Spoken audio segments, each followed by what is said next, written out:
Eileen, I will hand it over to you to get us going. Thanks. Thanks a lot, Jessica. So good afternoon and welcome, everyone. I'm Eileen Betit. I'm the Director of Research Practice here at CPWR, the Center for Construction Research and Training, and I'll be your moderator for today's webinar. Thank you for joining us to learn about increasing awareness of factors that influence trench safety. And before we get started, let me just mention that Jessica Bunting, who's our Assistant Director for Research to Practice, and who you've heard from a little earlier, is online to handle any technical issues and assist as needed. So if you're experiencing any difficulties with WebEx or with your audio, just message her in the chat box or send her an email by responding to the WebEx registration or reminder emails that you received. If you lose audio at any point, please call in using your phone. The call-in information can be found in the WebEx emails or under the Event Info tab on your screen. Jessica is going to be recording today's webinar, and that will be sent to everyone along with a PDF of the slides in a follow-up email after this event.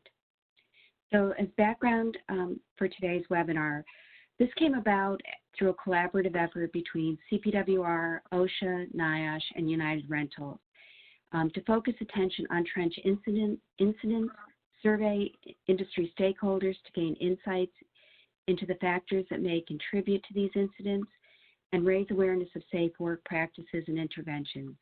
Our presenters today in this order are Scott Ketcham, Director of OSHA's Directorate of Construction, Joe Weiss, the Regional Customer Training Manager at United Rentals, and Dr. Alan Echt, a Senior Industrial Hygienist in NIOSH's Office of Construction Safety and Health. Each of our panelists will give their presentations, and then we'll open the floor for questions. We received a number of great questions during registration and will be accepting live questions during this event. So please enter your questions in the Q&A box at any time, and we'll do our best to get through as many of them as possible in the time that we have. So with that, I'll turn the floor over to Scott Ketcham. Thank you, Eileen. Good afternoon, everyone.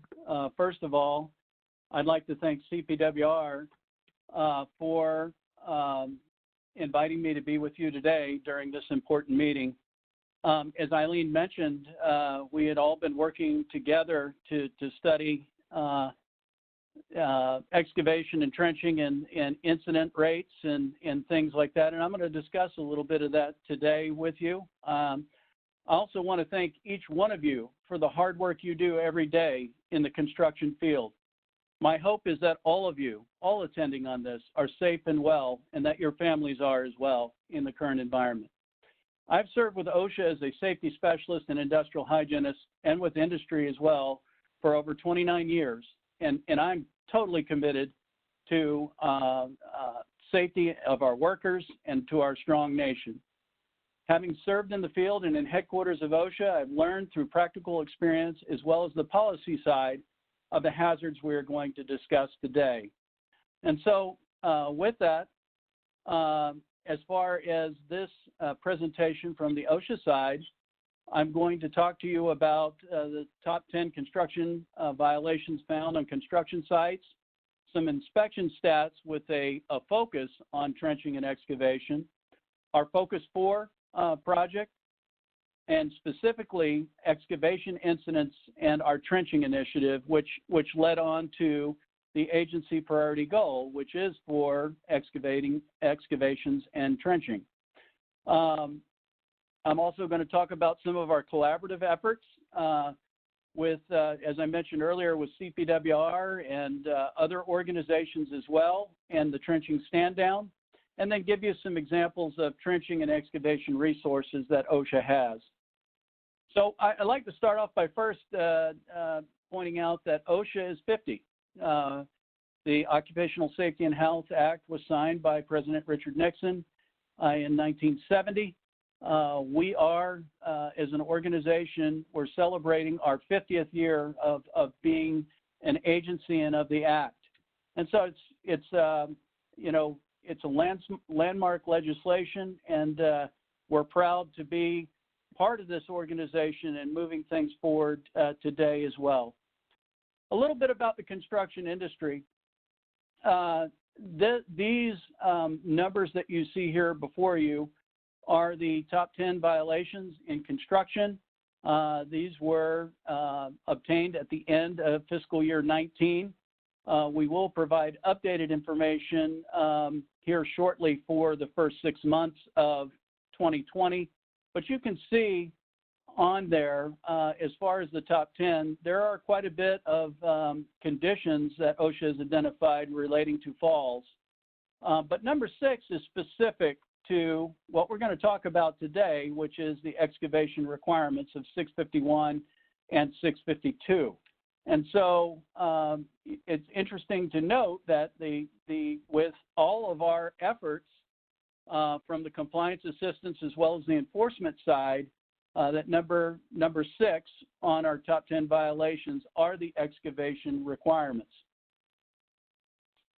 So another way of looking at these top 10 violations in the construction industry is here specifically, and this is the actual tabulated numbers at the end of the year in regards to requirements that were cited. You can see that 1,500 apparent violations of the standard were cited in FY19, and of those, 1,173 were serious, 35 were cited as willful, and 81 were cited as repeated violations. And it's something that we have really focused on with our agency priority goal to elevate the hazards related to excavation work, and looking at it both from an enforcement viewpoint and a collaborative viewpoint as far as compliance assistance. We've done both sides of this, and I'll explain a little bit later on how we've done it both ways. So the top things that we are finding in excavation work, you can see out of those 1,100 serious violations, 805 were related to the requirement to provide protective systems. That is the predominance of the violations, followed up very closely by means of egress. In other words, providing a ramp, a ladder, or means of access into and out of the trench. And relative back to 652A1, that includes all measures, whether it be shielding, shoring, sloping, or benching, or laying it back to where, sloping to where it's protected for employees. So you can see that the vast majority of the violations that OSHA has found, the violations were in not providing protective systems designed to protect employees working in excavations. You can also see that J2, the third one, 1926 651 J2, not protecting employees from loose rock or soil. Typically that's on a spoil pile or on the side of the excavation where it could topple in and hit employees. Followed closely by the competent person, and that's both for the inspection of the trench and then where the competent person finds something that could result in a potential cave-in and did not do anything to correct it. And then finally, protections from hazards associated with water accumulation in trenches was the final one that we have on here for you. As far as our focus 4, you can see that falls unfortunately continue to be the #1 hazard associated with death in construction, with 33.5% of all the deaths in construction related to a fall, followed by struck by objects, electrocutions, and caught in and caught between, which is where trenching and excavation falls in when it comes into relevance with the Bureau of Labor Statistics. So that 5.5% is relevant to the caught in and in between fatal incidences as recorded by BLS. And that's the 2018 data. If you're not aware, OSHA has had and continues to update our Focus 4 outreach training program. And so on our webpage, www.osha.gov, you can find the Focus 4 outreach training program, which includes specific things that can be done to prevent exposure to hazards that are likely to kill employees in the construction industry trades. And so that's out there. I just wanted to point that out to you if it's relevant to you. And it should be in the construction industry trades. All four of those hazards are potentially in or are in the construction industry. And these are common examples of how to train employees and mitigation factors that will reduce exposure in regards to that. So why is OSHA focusing in on trenching? I want you to focus in on this picture here a minute. This is a tragedy in the making. Moments after this picture was taken, and we've blurred out the faces on this. This clam bucket went down one last time, literally 1 second after this quick still was taken out. And the clamshell went down underneath. They're installing a septic tank liner, and it went in one more time, and the bottom around where the ladder is and the two gentlemen are collapsed. The gentleman in the pink shirt succumbed to injuries resulting from being sucked down underneath the liner and buried in soil underneath of him.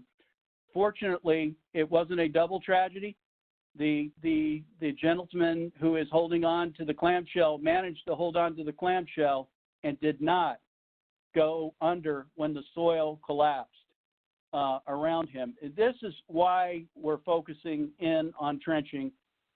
It happens in a second, and the conditions can lead to loss of life very quickly. And it's a tragedy in the making, and that's why we're focusing, and that's why all of us are working together to reduce, try to reduce the hazards in this industry and increase awareness, and from our side, increasing awareness as well as doing our enforcement activities focus on trenching. And so related to that, you can see a trend here. In 2012 through 2014, the average fatalities in this industry, the excavation industry, was 17 fatalities, the average, which is 17 too many.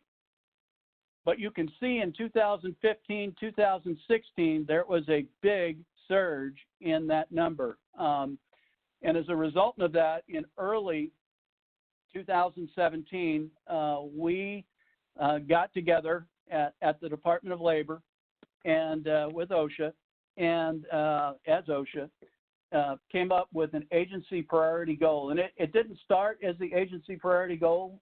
It was developed because of these numbers, and we recognized that we wanted to start right away with doing something to curb that trend. And you can see in 2017, it went down a little bit, down to 24. And in 2018, the BLS statistic data went down to 17 unfortunate fatalities in the trenching industry. I can tell you that the number of investigations that OSHA has investigated has also gone down, so we're feeling good that we're making some headway in this and bringing this down. But I also have to say that through our collaborative efforts with industry, with you, we have made quite an impact in working to elevate people's awareness that these incidents are preventable, that we can prevent these types of tragedies from occurring by using methods such as slope, shore, shield, or bench. And so some additional information that OSHA found out, and this is from the OSHA information system, the OIS system. We calculated in this particular data here 120 incidents involving excavations over a period of time from 2013 through 2017, and we tried to get an idea about where were these incidents occurring. And you can see that 53% of all of these collapses and incidents were occurring, or roughly half, were occurring in single-family residence or duplex dwellings, pipeline work, or highway, street, and road work. And so, you know, this was used as information to get out with industry, so to make industry aware of where these types of hazards are occurring. And we're working on updating that data to more current data as well. So, but it's important to show that we took this into consideration, as a matter of fact, when we were working on our national emphasis program for trenching and excavation. This also gave us an idea of how to focus on doing our compliance assistance as well as our enforcement activities. So preventing trenching incidents has become something that's on our strategic plan. I mentioned earlier that it is our agency's priority goal, and the goal is to increase the number of corrected hazards through enforcement and consultation. And I can tell you that we've been using all tools in the toolbox to address these hazards in the trenching industry, and including collaboration with public-private, with organizations, stakeholders, and I'm going to mention a few here on down. You know, we've been working with CPWR, but we've also been working with other organizations as well. And the support has been broad and has been very, very helpful. And without it, you know, success is measured by the amount of people that are in on it to try to help us work this and reduce these hazards. And we've had great successes. One of them on our website is, if you didn't know, excavations and construction, or 5 things you should know to stay safe in a trench.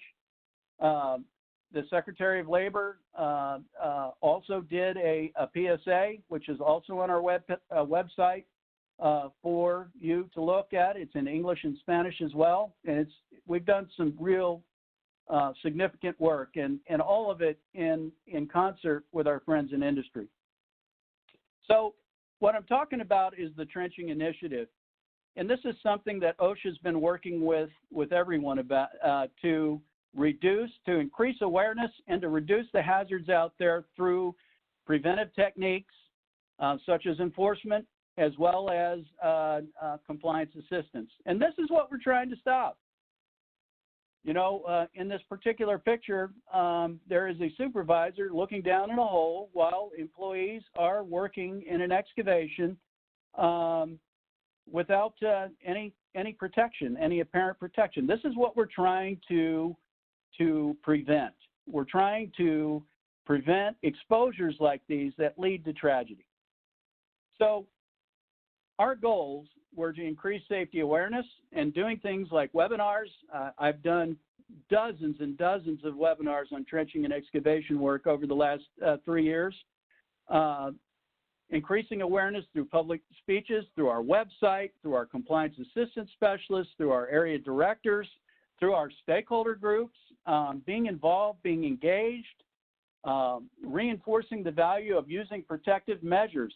Sloping, benching, shoring, and shielding, they work. If they're done properly, they can prevent these tragedies from happening. And that's what we're all about. That's what we're trying to do. And so on the OSHA side, I mentioned enforcement. We've been, part of our agency priority goal is to remove employees from hazards, and we're counting the number of hazards that we're correcting out on the work site. And so we've made it an emphasis for us to go out and look for excavation hazards. And COSHOs, as part of our national emphasis program, our compliance, safety, and health officers are out actively engaged. And if they see a trench, they're going to stop and they're going to look at it and they're going to evaluate whether or not there are hazards. And, you know, on the other side, we also have compliance assistance. Our consultation group is totally engaged in this, as well as our compliance assistance specialists in the area office to provide guidance to the industry and to employers on what they need to do to be safe while working in a trench. So I mentioned before that we had developed an agency priority goal. On this basically documents that OSHA has a goal of increasing trenching and excavation hazards as compared to the baseline by 12%. The baseline was done in 2017. And I'll show you on the next slide, in 2017, the final baseline, or the final count was completed at the end of 2019 because APGs are measured on a 2-year basis. Our goal was 2572, and OSHA achieved 2,710 hazards that were corrected directly related to Subpart P, trenching and excavation. And so for 20 and 21, which is the next 2-year APG, which by the way is for trenching and excavation, our goal is 2619, and I feel pretty good that that we'll see that goal achieved as well. So we're also, I mentioned we're doing outreach activities. We're working with organizations. It's important to bring in the organizations that have the majority stakeholders in the utility industry, and in not all, I must mention not all, but NUCA, the National Utility Contractor Association, and NACSA, the North American Excavation Shoring Association, have been great partners with OSHA. In addition, the Association of Equipment Manufacturers have worked very closely with us to spread the message about preventing trenching hazards in the industry. And I have to say there are numerous partners, the AGC, the ABC, too many for me to note, CPWR, and I'm not going to keep on going down that lane because I'll leave someone out. And I'm just going to say there have been so many partners with us in working together to try to spread the message about doing trenching work safely, that it's been very, very a good experience. Coming this fall, we've obligated to do trench safety summits with the North American Excavation Shoring Association, and they are going to be in Boston, Orlando, Los Angeles, Denver, and Seattle. The Seattle one actually was already held. It was held in October of this last year. So we're looking forward to Denver, Los Angeles, Orlando, and Boston. And these are areas that if you go to NACSA's website, we are beginning to organize those for later on in the summer, late summer, early fall. And so that's an opportunity for you to become engaged. And I can tell you, having been to several of these safety summits, the one in Denver particularly, I can tell you it's an opportunity unlike others where public-private partnership was phenomenal.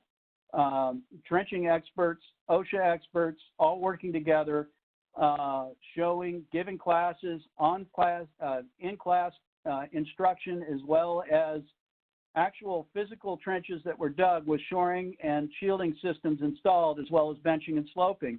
And it's a great way to work together. And so if you're in those areas, that's certainly an opportunity that you probably should not pass up if you're in the industry or you're interested in that. In addition, NUCA has their trenching safety stand down here June 15th to the 19th. Last year, approximately 50,000 employees participated. It was awesome. NACSA, NUCA, and OSHA, we were all engaged in it. It was really, really nice event. I couldn't help but put in their poster. It's available on NUCA's website. But June is Trench Safety Month, and it's more information on there on how to participate in the trench safety stand down if you want that week. And NUCA is giving certificates of participation as well. And if you weren't aware of it, it's a neat system. Finally, excavation and trenching and excavation resources. OSHA has plenty that are out there. This is just some of them that are available. I even put on the bottom there trenching and excavation toolkit that was provided through our partnership with the National Association of Home Builders. And that was something that we did when we were in partnership, and it was certainly a good tool as well. That said, I thank you for your time, and again, I wish you all wellness and safety, and I look forward to entertaining some of your questions. Thank you very much.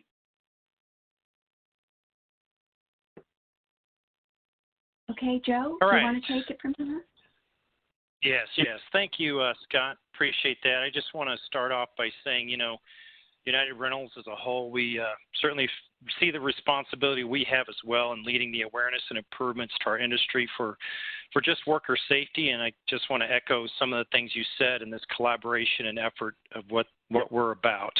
So what I would like to do now is really to share the results of this anonymous and voluntary survey that United Rentals was asked to participate in. And as Eileen mentioned earlier, really the goal of this survey was to learn more about the factors that contribute to trenching incidents and fatalities so that steps can be taken to prevent them, as Scott had mentioned earlier.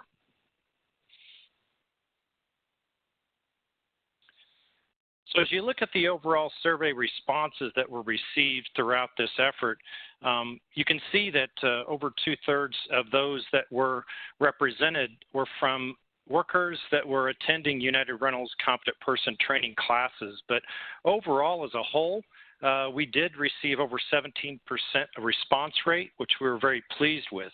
Obviously, the targeted demographic for this survey included individuals who are directly related to this type of work and underground construction activities. And before I share some of the results, I do want to review more of the characteristics of the participants of the survey. So as you can see in this slide, it kind of breaks those participants into two basic categories. More than 60% of those that were surveyed, we would put into this industry group, or those who performed the actual trench group work. Those included like construction workers, foremen, supervisors, contractors, and even emergency responders. The other half of that group, majority, was a 35% on the safety and health group side, which included safety and health professionals, other trainers, and compliance officers. As we look at these two pie charts, we also realize from those who participated that they were represented from larger contractors that were part of this survey. Nearly 80% of the workers that participated in this survey were in contractors that had over 20 employees or more, compared to the industry average of 9% across the industry. Now, as we review these results, I think it's important to also note that since 2/3 of the survey participants were taking a competent person safety training course, this sample may include more safety-minded individuals than what the construction population may have as a whole. This slide, as you can see, represents those three categories of industry, safety, and health, and then kind of a cumulative altogether. And as you can see from those that were participated, 70% had been in the industry for more than 10 years. This next question of those categories represents that over 70% think they qualified as a competent person for the trench work. And this is obviously important because as it's required by OSHA, there has to be a competent person on site to oversee and implement those safe measures. Now let's move on to those specific questions and the responses that were given. In this first question, how often did they see no protection on the job site? There were actually 20% said they never see the protection. And as Scott mentioned, what does that include? It's sloping, benching, shielding, or shoring. And in addition, only 50% say they only see it occasionally. It's not a surprise when we look at Scott's statistics earlier that the top cited condition in 2019 was protection of employees from excavations. So again, when is protection required? It's at that depth of 5 feet. Or if it's less than 5 feet, it may be determined by a competent person that it's still necessary. This next question asked the participants, is there a competent person trained in trenching on the job site? More than 40% failed to see a trained competent person on their job site. And this is something that is really needing to be changed. It's something that requires this oversight, that quarterback on the job, so to speak. And what is that role of the competent person? There's a lot of things a competent person has to be responsible for, but just thinking about the basics, and first and foremost, it's conducting the soil analysis to know what that right protective system may be, whether it's sloping, benching, shielding, or shoring. There's also that possibility that where workers are working in trenches, there could be the possibility of atmospheric hazards, and they have to be able to know how to operate and we're on a gas monitor. Certainly, we come into conditions where rain is present or the water tables may be high. Dewatering operations have to take place. And as always, inspections before work or after any change in condition need to be done by a competent person. When asked if they saw incidents where new workers were exposed to trench and excavation work without that competent person supervision, only 4% responded that they always see a trained supervisor overseeing their work. So where there were more than 70% who saw infrequent knowledgeable supervision. This is something that really does need focus, and that improvement of oversight to safe operations in underground work. And it can be alarming that we saw this kind of result. And I think it truly can lead to those tragic headlines, maybe the one that you may have seen from last week, where 2 workers of 36 years and 19 years of age lost their lives from a trench collapse. Now this slide covers some questions that kind of combining it, and it was a pretty interesting feedback that from all those who were surveyed, almost 70% didn't think that the OSHA regulations and standard in 1926 subpart P were very confusing. But the 30% or so that did respond that it was, they were further asked which parts of the standard might be most confusing to them.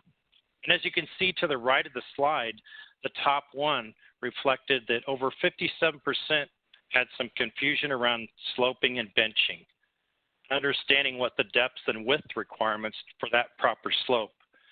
So if we look at that as an example, and we're talking about maybe even just a small trench of 5 foot of depth and B soil, and it's 5 foot wide at the bottom, what we have to realize is that requires an overall distance across the top of that slope of 13 feet.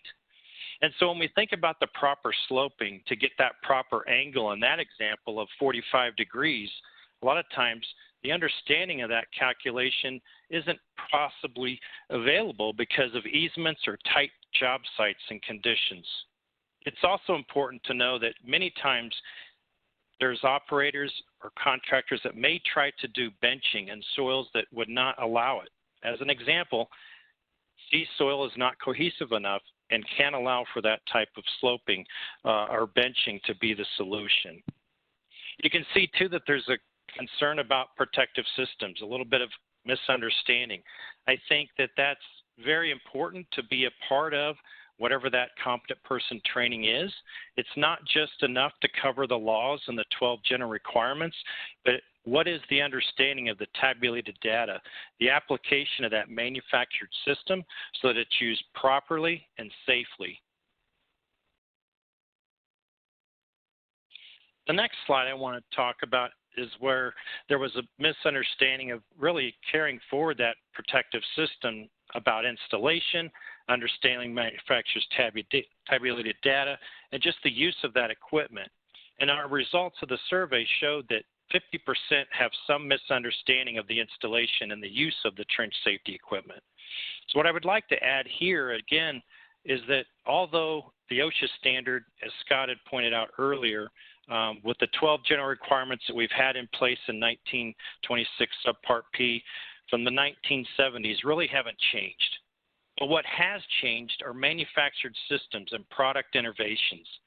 Any safety training program that's out there that you're seeking for that competent person training needs to support the development of that competent person training to not only be about the law and how the application of the solution fits it, but also the manufacturer's tab data and specific, maybe even site-specific engineered solutions so that they can be educated and understand the continual advancement of what worker safety in our industry is provided.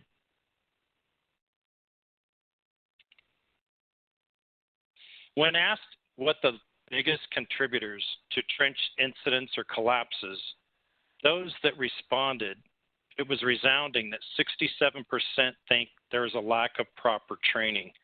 and nearly 60% believe it's a simple indifference to the safety requirements. Now, I'd like to focus on those that responded specifically to be around the training. And remember what I said earlier, I think it's really important that it's not just an awareness of standard and what the law says, it's having that training and leveraging the understanding from the instructor, from practical experience, knowledge in the industry, solutions that can be shared that are engineered, manufactured solutions. And as those things continue to evolve, it's important that those contractors be educated on those advancements and those changes. I will tell you that in the best practice in the industry, and from my experience, I remember a contractor who once mentioned to me that in anything we're doing, we're always learning. And this is from a contractor that had been in the business for many years. And they would always continue to come to a competent person training class more frequently than maybe some. And I think there is an opportunity with that continuous training and development for the competent person. Many contractors that we may work with or partner with as far as safety worker training, we see that the best practice in the industry is the repeated training that they may have anywhere from 1 to 3 years for their competent person, and not just have a one and done achievement of that certification that they're after. So I guess in summary, what I'd like to say is what we've learned from some of the statistics of the survey. Number one, more planning is needed. It's something that we just can't show up on a job site, start digging, and make things happen. There needs to be a process of understanding what's the adjacent structures nearby that could be impacted. Is there traffic and vibrations? Do we have areas where there may be pedestrians, where we need to keep people out and away and barricade around the excavation? We also found, again, most trenches are unprotected, and we need to make sure that any trench 5 feet or deeper, that minimum requirement has to have that consideration of sloping, benching, shielding, or shoring. Scott shared that example of that clam bucket in that job site with the still photo. It just takes a second for something to go tragically wrong, and there you have now a worker who's being asked to make that decision. Do I dig them out, or do I let them stay there and try to dig themselves out? That's a horrible situation to put any worker in, and there's responsibilities and systems in place to prevent that. Another thing that is a takeaway here is we found that trench projects often do not have a competent person on site. And again, this is most important. This is where everything starts. And one thing about the competent person is it has to be deemed by that employer. And that competent person also has to be qualified. Okay, so they need to have the knowledge, the hazard awareness, but they need to understand soils analysis. They have to be able to understand the various types of solutions. There's so many different ways to help shore up a trench, and not every job is the same. So someone that is a competent person that has that awareness of many different solutions is going to be better suited to make sure that job can not only be safe, but also very productive in the process of that project. We've also found that incidents often involve contractors who may be inexperienced or maybe new to trench work. Again, it goes back to education. There's certainly a need for that education and training, but I think on a continual basis, it's best practice. It's not just this one and done achievement of a certificate that's earned from taking a class. And in conclusion, what I would like to add is that as today brings even greater challenges to deliver worker safety training, obviously United Rentals is dedicated to providing that training. And in today's environment, we're looking at virtual instructor-led training, both in English and Spanish, that helps support the workers' safety during these challenging times of social distancing and practices. Obviously, Scott had also mentioned some things about Trench Safety Stand-Down Week. We are a huge proponent and supporter of those types of activities.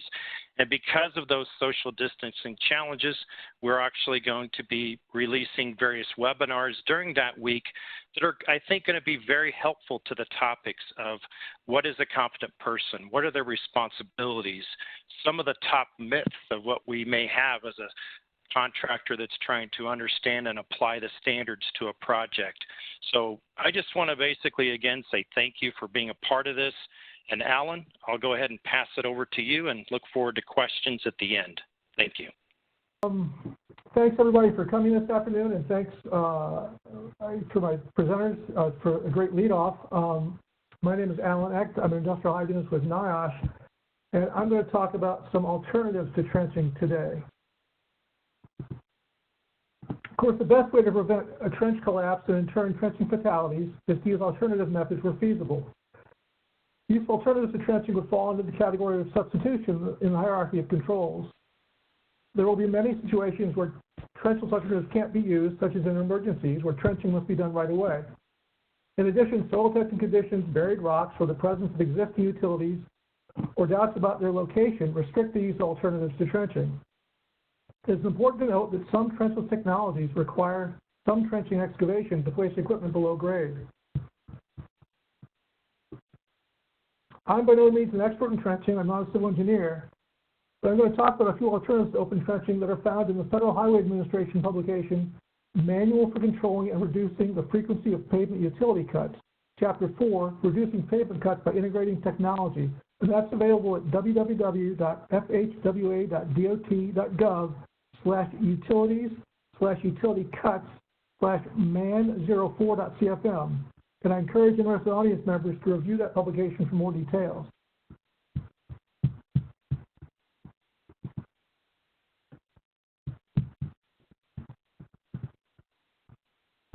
Directional boring is performed without excavation and with minimal disturbance to the surface if done correctly. The process begins when a directional boring machine pushes a drill bit into the ground at an angle. The drill bit is connected to a hollow pipe. A pressurized jet of drilling fluid flows through the pipe and from the bit. The drill bit and fluid cut through the ground. As the drill bit cuts, additional joints or sections of drill pipe are added as the bit is pushed towards the exit point. When the destination is reached, the bit is removed from the drill pipe.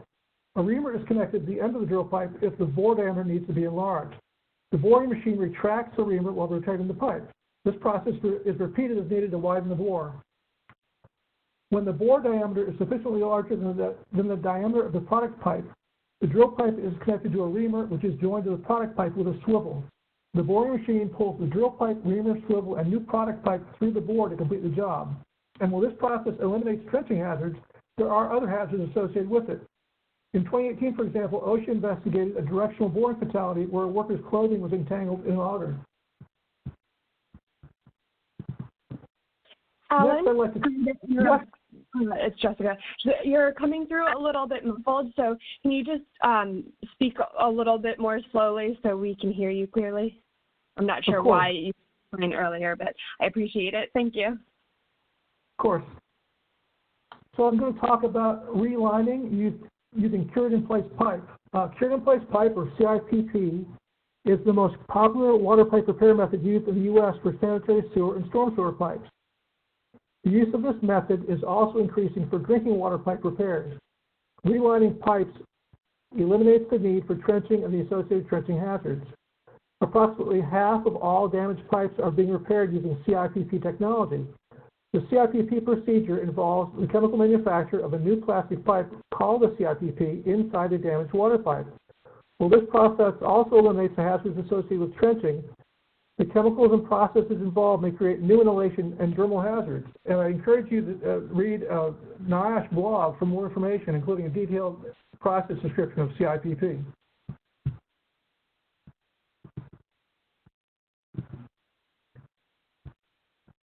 Next, I'd like to talk about pipe ramming.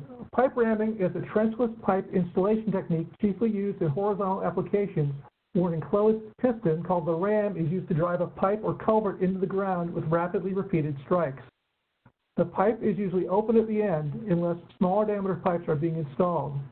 A soil cutting shoe or bands attached to the pipe guide the soil into the pipe instead of compacting it around the pipe, and this enlarges the cut to reduce friction and load on the pipe. Lubricants such as bentonite further reduce friction and ease the movement of the pipe through the soil. When the ram is completed, soil is removed from the interior of the pipe with an auger, by water jetting, or through blowing with compressed air. Under the right conditions, pipe ramming can be faster and cheaper than directional drilling and other trenchless techniques. Pipe ramming works best for larger pipes over shorter distances, say 5 to 60 feet in shallower installations. Though pipe ramming can't be used in solid rock or other soils, do not present a problem, and is well suited for conditions where surface settling may be problematic for other trenchless methods. It has been used to drive steel pipe used to form support for tunnel roofs under existing infrastructure, and can be used to free product pipe or drill pipe that gets stuck during directional boring. In 2011 in New York, a worker was crushed by a horizontal auger boring machine while he was clearing soil from a 36-diameter ram pipe at a municipal water project site.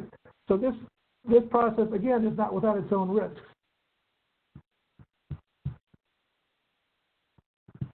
The last technique I'd like to talk about is utility tunneling and pipe jacking. Utility tunneling requires excavations sized to fit the tunneling apparatus at the drive and reception shafts. Preparing those shafts is the first stage of the process. The shafts are typically located at manholes. A concrete slab supports the tunneling equipment, and a thrust wall may be needed to provide a solid surface for pipe jacking. An entrance sealing ring provides a place for the micro-tunneling machine and pipes to enter the ground. The hydraulic jacking rig is placed and the micro-tunneling machine is lowered into the drive shaft and onto the jacking rig. The jacking rig thrusts the micro-tunneling machine through the entrance sealing ring and it begins tunneling towards the reception shaft. Excavation is paused when the machine reaches a set position. Trailing hoses and cables are withdrawn and the first section of pipe is ready on the jacking rig. That pipe is thrust to the micro-tunneling machine where the two are joined. The cables and hoses are reconnected and tunneling continues. This sequence of events is repeated as the micro-tunneling machine tunnels toward the reception shaft. The process is completed when the micro-tunneling machine emerges at the reception shaft. Finally, the jacking and tunneling apparatus are removed and the manholes are built, and this completes the process.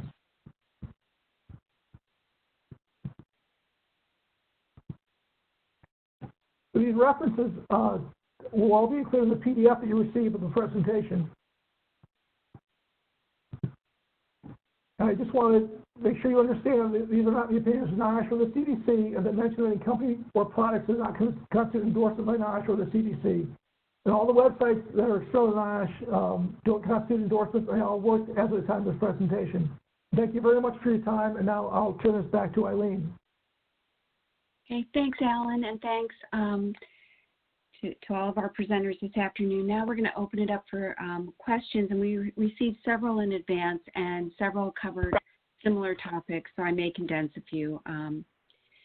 So we received several related questions that asked, under what conditions are fall protection warning signs or barriers needed at the edge of a trench or other excavation? And what kind of fall protection is feasible for a constantly moving crew? So, Joe, do you want to take a shot at this one? Yes, thanks, Eileen. So, yeah, that's a great question that came in, and several of you had that question. So what's important to know is in the excavation standard, if the edge of the trench is visibly obscured, then fall protection is required. Some examples might include spoil pile, maybe trees or shrubs, equipment, maybe even darkness. Best practices that exceed those requirements in the industry might include things like guardrails, davit arms, those types of retrieval systems that can mount along the side of a trench shield panel. But any time access across a trench is allowed or required and it's deeper than 6 feet, walkways with guardrails are necessary. So that's kind of hopefully the best way to respond to that particular question that came in. Do you want to add to that, Scott or Alan? Well, I would say that you answered that pretty well. I had down that fall protection is not required unless it cannot be readily seen, the edge, and you nailed it. Okay. Well, Scott, I have nothing to add. Well, then I'll ask you the next question. So we also had several questions about the minimum depth at which you should be concerned and take precautions such as shoring. So do you want to respond to that? Sure, and I'll just expand a little bit on it. Many of the questions were related to trenches that are less than 5 feet deep.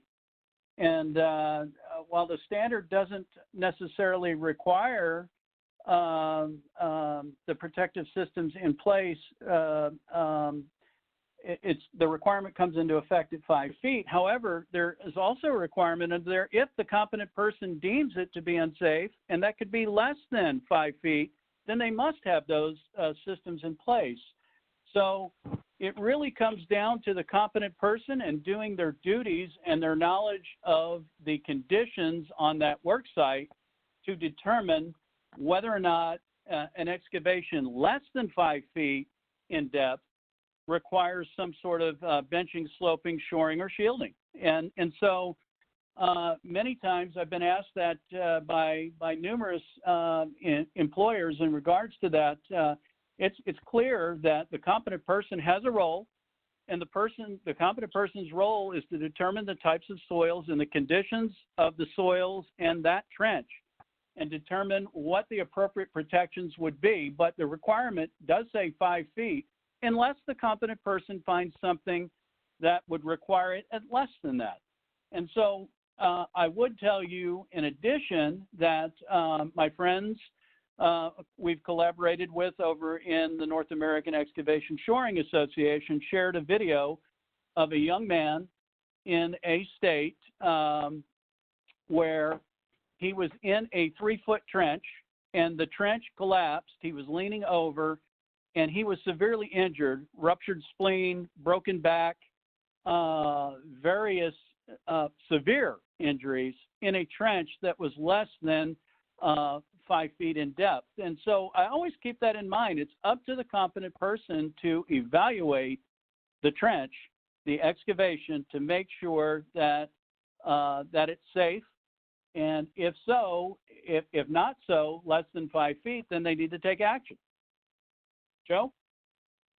No, Scott, I think you summed that up well, and it's a good reminder about depths less than 5 feet. You know, let's be honest. The cubic foot of dirt can sometimes weigh over 100 pounds, and as Scott indicated, many times workers that are doing that job in the trench are found to be bent over, maybe on their knees. So it's very sudden. It happens very fast.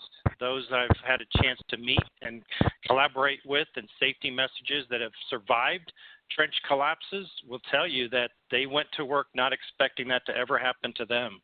So it can happen in an instant, and it's important to know it's not just only at depths of 5 feet or greater. So thank you. Okay. Alan, here's a question I think for you. It starts out with a statement: UG line strikes are very common and can cause tremendous impact on lives and property. Is there a fail-proof way to prevent them? Thanks, Eileen. Unfortunately, there's no fail-proof way to prevent underground line strikes, but there are steps you can take to reduce the risk. First of all, call 811 before you dig, and give them plenty of time to come out and do the marking. In fact, white line the area to be excavated so they know exactly where they need to look.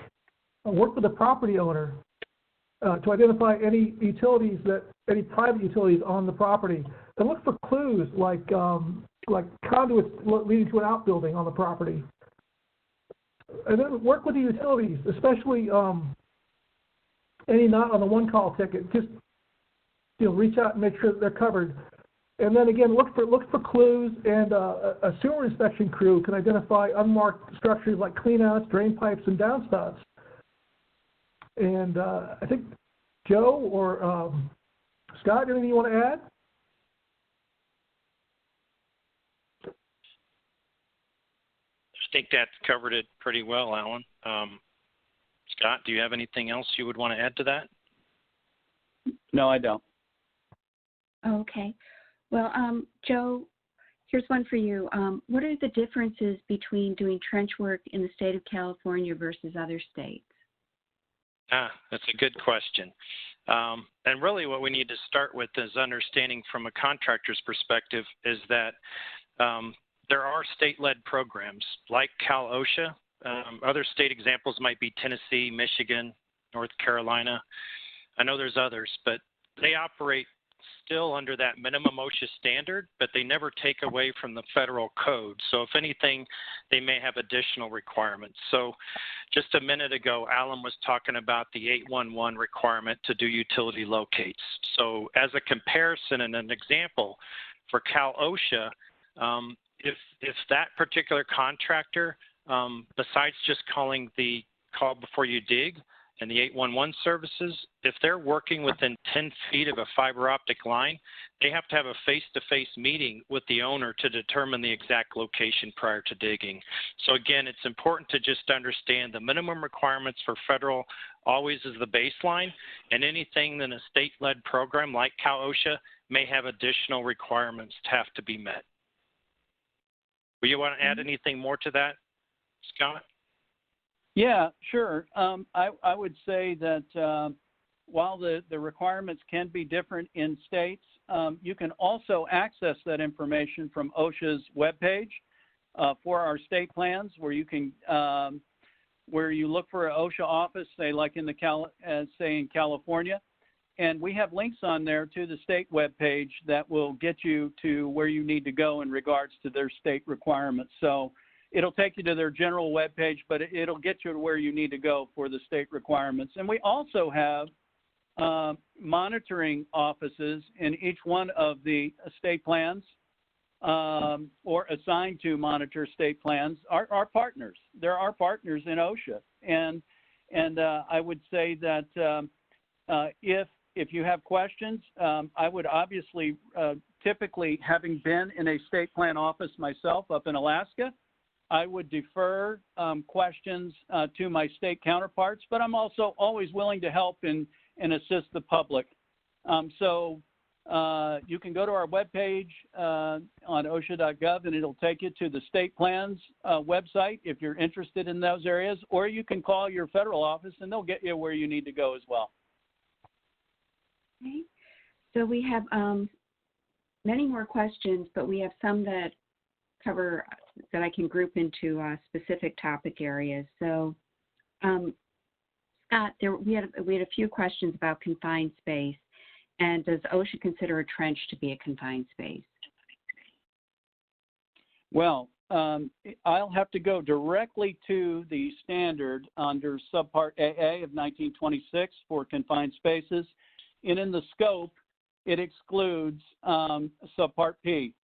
So I would say right there, Subpart AA, which is the confined space standard for construction, in the scope excludes excavation operations in Subpart P. Okay.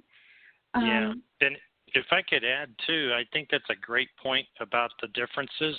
Scott, what I was going to make mention of is if the contractors may be working in an open trench and they may be working in a trench where there's going to be prefabricated or poured in place structures like manholes or vaults, or maybe even a box culvert that maybe that worker has to enter.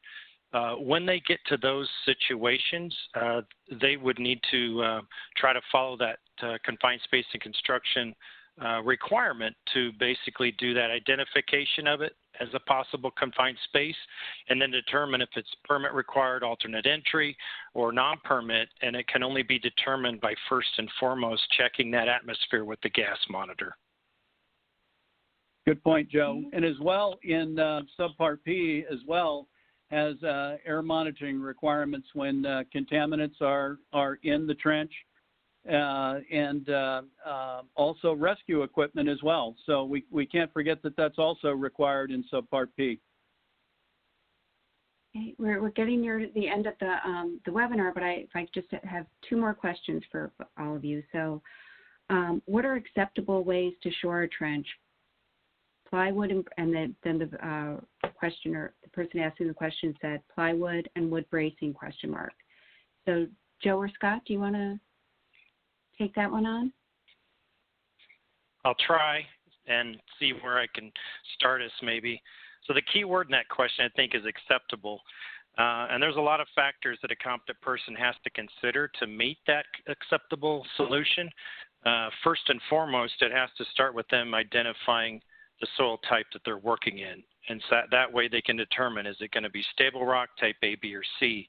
And through that then helps them determine if it's the proper protection at that situation. So again, the second part, I guess, was whether plywood and wood bracing could be used. Look, there's one chart that we can go to in the OSHA standard. It's in Appendix C. It talks about specific timber requirements. And I will tell you that in the classes we train, we cover a part of this. It's basically, in essence, designed by an engineer.